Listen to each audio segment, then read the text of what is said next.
Is it time for recess yet?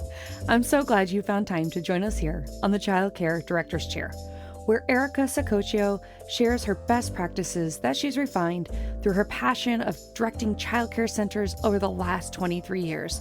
From parenting interaction, systems to save you time, money, and stress, to profitability. She shares it all from the Child Care Director's Chair.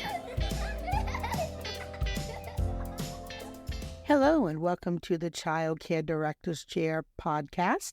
I am your host, Erica Sacoccio, and I'd like to thank you for tuning in today. We appreciate you being part of our community.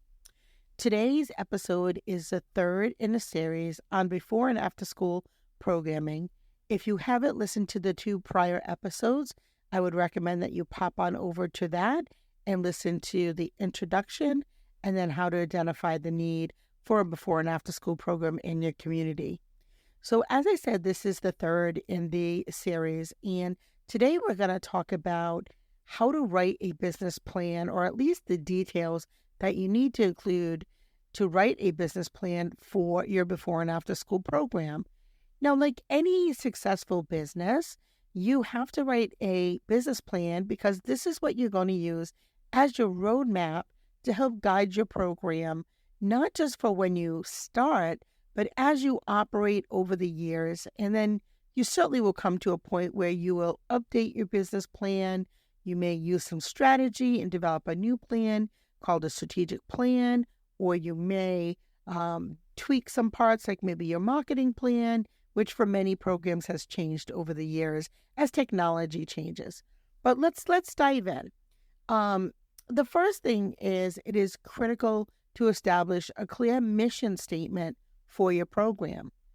You see, the mission statement will help serve as the foundation for all of your future endeavors, and it should encapsulate your program's purpose, values, and the positive impact that you aim for your program to make in the lives of the children and the families in your community. So identify your target audience is equally important. Determining the age group and specific needs of the children that you wish to serve, and understanding that not all before and after school programs are the same. Some programs choose to serve children K through third grade. Others may do K through fifth grade or sixth grade, depending on where elementary cuts off in your area. Others decide to do a youth program where they service children 14 to maybe 16 or 17 years old, and help them with maybe some more life skill type of programming. But consider all the necessary expenses that will have to take place, such as your staffing, what supplies will you need, facility cost, and typically for a before and after school program, you may be able to collaborate with your local school or community centers. So typically, before and after school programs cost a little bit less to get started than traditional early childhood programs. Many times you're able to share facilities. Also, any additional services that you plan to offer, such as the food program. Do you plan on serving snack after school, or do you plan on serving dinner after school? And if so, will that be paid for through the program? Will you apply through assistance through the federal food program? There's many things you need to consider when you're developing your budget. So be very careful with your planning. You can effectively allocate resources and maximize the impact of your program when you are very strategic in the way that you spend your money. When it comes to marketing strategies, which is one of my favorite, it's critical to spread the word about your program to attract families and secure their trust. Now, there's lots of different ways to do that, especially in today's day and age. So different channels could include social media. They could include the local newspapers. They could include community events. They could include bulletin boards at local churches. They could include boards at the soccer field, at the dance studios. There's anywhere that there's children and families is a place that you want to bring attention about your program to the masses. You want to create that awareness and generate interest. You also want to highlight the unique aspects of your program and what sets it apart from others. And you want to emphasize those benefits that it offers to children and families. So, for example, if you decide you're going to serve snack, will the snacks be all organic? Or perhaps your special program includes a weekly dance class that's included in tuition, or something that is special, unique, and different that really would help set you apart. Are you an accredited program? Are you part of your state's quality rating system? And if so, is your rating higher than most of the programs in your area? So if you're just starting out, that certainly wouldn't be part of your plan unless you have an existing program and you're now adding before and after school as an additional service. The other point I want to make about that in terms of marketing strategies is when you add a before and after school program to your existing early childhood program, it really does help you extend the life of your customer retention. So what I mean by that is if you have a family that comes in with an infant, you typically, even if you do the best job ever, can only service that family for 5 years. If you add an additional before and after school program, you now have the capacity to double that time to 10 years, providing the family doesn't lose their job or move or other circumstances. But you have that potential now that you didn't have prior. So that's why adding a before and after school program really makes sense for those of you who are in the early childhood space. Now, before and after school programs definitely have their own unique needs. So I am not asking you to just open up an empty classroom and call it a before and after school program. Really make sure that the staff are trained in the needs for before and after school children and school-age children. Make sure that the environment is conducive for school-age children, and that requires more than just putting in bigger chairs. But that's a conversation for another day. So let's hop into the staffing requirements. Staffing requirements are a critical component for any successful before and after school program. So determine the number of qualified staff members you need based on the size of your program and the age group that you are targeting. Ensure that your staff is well trained, experienced, and passionate about working with children. Their dedication and expertise will contribute significantly to the success of your program.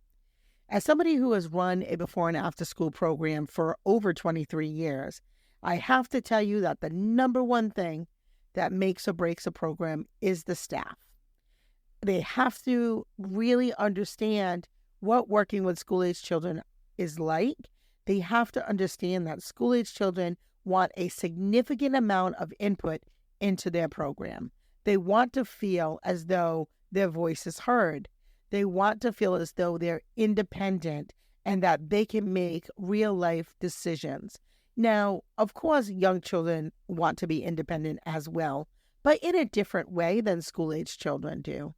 And so you have to really understand that. Another great opportunity for a before and after school program is to work with some retirees or college students.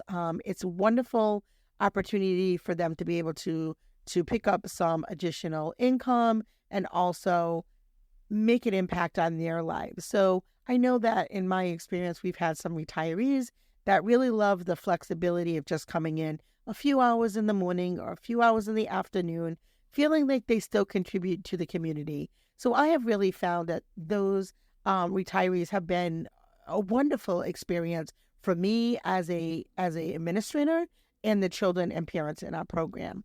The same with the students who are going to school for teaching. If you have, and we're lucky here in Rhode Island, we have Rick College and URI and several of the better known schools for education. And, they have their field placements that you can have them come in and do at your program, especially if they are in the field of elementary education. So there's many opportunities to add additional staffing into your program that are really qualified or really have some skill to bring to the program. Lastly, let's discuss funding options. As you embark on this journey, it's essential to explore the various avenues to secure the necessary financial support.